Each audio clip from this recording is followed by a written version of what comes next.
On a cool February morning in Atlanta, Georgia, a CSX engineer sits with his window open, guiding his train back to Union City after working Howell's Yard. The locomotive pulling that train is a General Electric Dash 8, a workhorse built in 1993, over 30 years old. Still running, still hauling, but its days, along with those of countless other aging units like it, are quietly being numbered. Across the country, in boardrooms and engineering facilities, in press releases and procurement meetings, 4 of North America's largest railroads have decided that right now, at this particular inflection point in the industry, it's time to spend, time to rebuild, time to replace. The combined value of the locomotive orders placed in late 2025 and early 2026 stretches into the billions. Real billions, not approximations. The manufacturers are ramping up, the delivery schedules are set, and the old guard of diesel haulers faces an uncertain horizon. To understand why this is happening now, you have to understand what these railroads are working with, what they're up against, and what exactly they're buying. Because these are not simple purchases. Each order reflects a specific philosophy, a specific set of operational pressures, and a specific vision for what a railroad needs to look like in the decade ahead. If you're excited about the power, innovation, and future of locomotives, especially with a new fleet on the horizon, then this is the channel for you.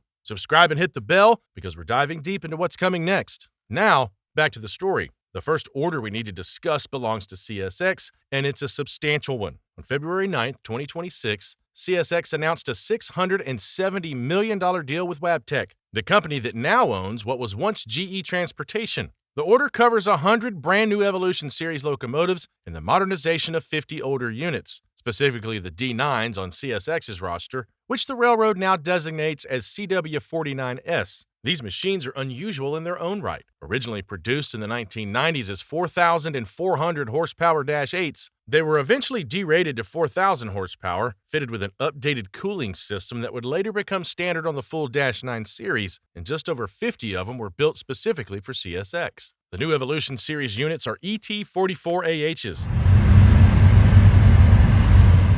Wabtec's latest offering, meeting EPA Tier 4 emission standards. CSX says they'll improve fuel efficiency, tractive effort, and overall reliability with deliveries beginning in 2026. But the modernization component is arguably the more compelling half of this deal. The aging D9s run on direct current traction motors, and the upgrade will swap those out entirely for alternating current motors. That single change transforms the character of the machine. AC motors provide better adhesion, fewer instances of wheel slip, greater mechanical simplicity, and meaningfully better fuel efficiency. Deliveries of the rebuilt D9s begin in 2027. Bundled into the deal is also Wabtec's Trip Optimizer system, a kind of autopilot for freight trains that manages throttle and braking across variable terrain to minimize fuel burn on runs that can stretch across multiple states. One East Coast railroad committing $670 million to its future is a headline. 2 doing it within weeks of each other is a signal that something larger is underway. On January 22, 2026, Norfolk Southern made its own announcement. The railroad said it'd be purchasing 40 ES44 AC locomotives from Wabtec,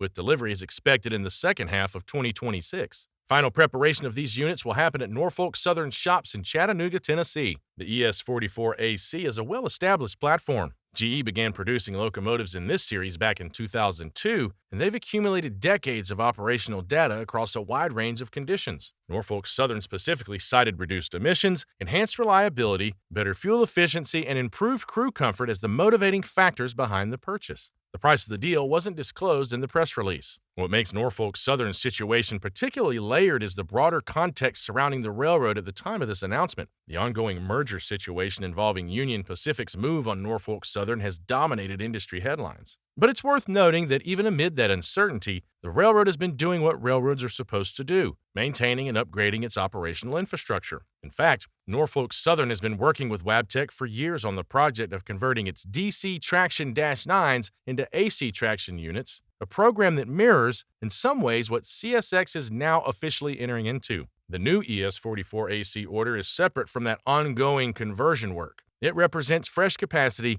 not just upgraded existing iron. There's something telling about a railroad that orders new locomotives even while its ownership future remains unresolved. It speaks to a kind of institutional continuity, the idea that trains have to run regardless of who ultimately holds the title deed. But if the East Coast orders feel substantial, they're dwarfed by what the country's largest railroad decided to do at nearly the same moment. On February 4th, 2026, Union Pacific issued its own press release, and it carried a number that stopped people in their tracks: $1.2 billion.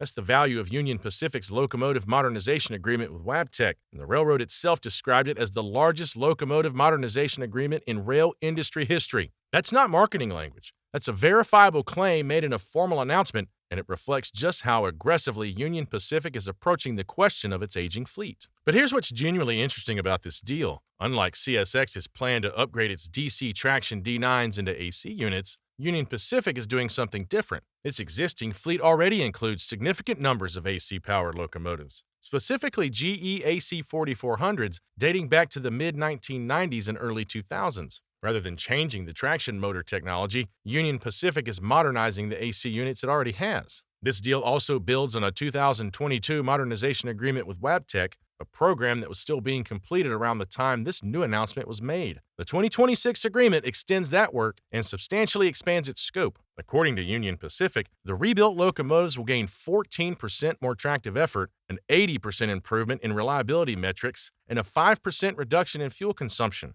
Those numbers, if they hold in real-world operations, are significant. An 80% reliability improvement is not a marginal gain. It represents the kind of operational stability that compounds over time. Fewer delays, fewer emergency repairs, fewer late trains cascading through a network that moves billions of dollars worth of freight every single week. Deliveries under this new agreement are scheduled to begin in 2027. If you've watched a Union Pacific train roll past recently and noticed something slightly different about the paint, you may have already seen one of the earlier rebuilds. The updated scheme retired the classic wing motif from the front of the locomotive and replaced it with the UP shield. The American flag, once featured prominently on the hood, was moved to the nose. It's a subtle shift, but it makes the boundary between old and new in a way that anyone tracking these machines can read at a glance.